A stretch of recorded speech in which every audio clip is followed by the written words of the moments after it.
रूस के पीछे हटने को लेकर अभी भी संदेह की स्थिति बनी हुई है। इस बीच यूक्रेनी सेना भी अपने आप को मजबूत करने से पीछे नहीं हट रही। रूस से विवाद के बीच जब अमेरिका समेत कई पश्चिमी देश यूक्रेन के समर्थन में आ गए हैं, तब यूक्रेन भी अपनी ताकत का खूब प्रदर्शन कर रहा है। इस बीच यूक्रेन की सबसे बड़ी टैंक उत्पादन करने वाली खार्किव टैंक फैक्ट्री ने मीडिया को आमंत्रित किया और तनाव की स्थिति में कैसे काम किया जा रहा है, इसकी झलक भी दिखाई।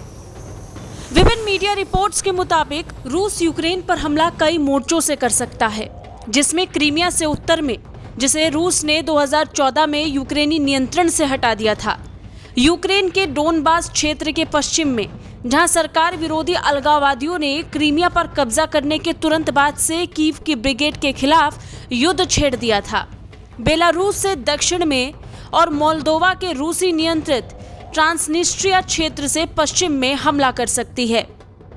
इन रिपोर्ट्स के बीच दोनों सेनाएं दूर से ही बिना आक्रमण के अपनी ताकत को दिखा रही हैं और रह रहकर अपने रक्षा उपकरणों का प्रदर्शन कर रहे हैं। खबरों की माने तो अगर अकेले टैंक्स की बात की जाए तो यूक्रेन पर संभावित आक्रमण के लिए रूसी सेना ने लगभग 1200 टैंक्स का निर्माण किया है। टैंकों में नए T-90s और उन्नत T-80s और T-72s शामिल हैं। हालांकि सीमा पार यूक्रेनी सेना ने भी अपनी रक्षा के लिए कई जरूरी टैंक्स को उपयोग में लाने के लिए सीमा पर लगा दिए हैं। माना जा रहा है कि यूक्रेन के पास कुछ ऐसे ही टैंक मॉडल हैं जो रूस के पास हैं। कीव के सबसे अच्छे टैंक्स में से एक T-64 है, जो पूरी तरह से यूक्रेन में बनाया गया, वो इसी टैंक फैक्ट्री में बनाया गया है।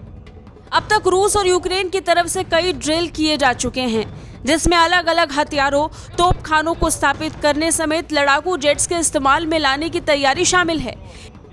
इसके लिए दोनों सेनाएं भरपूर प्रदर्शन कर रही हैं, जिसमें से एक यूक्रेन की सबसे बड़ी टैंक उत्पादन करने वाली खार्किव टैंक फैक्ट्री है, जहां टैंक को बनाना, उनका रखरखाव किया जाता है और जरूरत पड़ने पर बाहर निकाल लिया जाता है। ब्यूरो रिपोर्ट, भारत तक।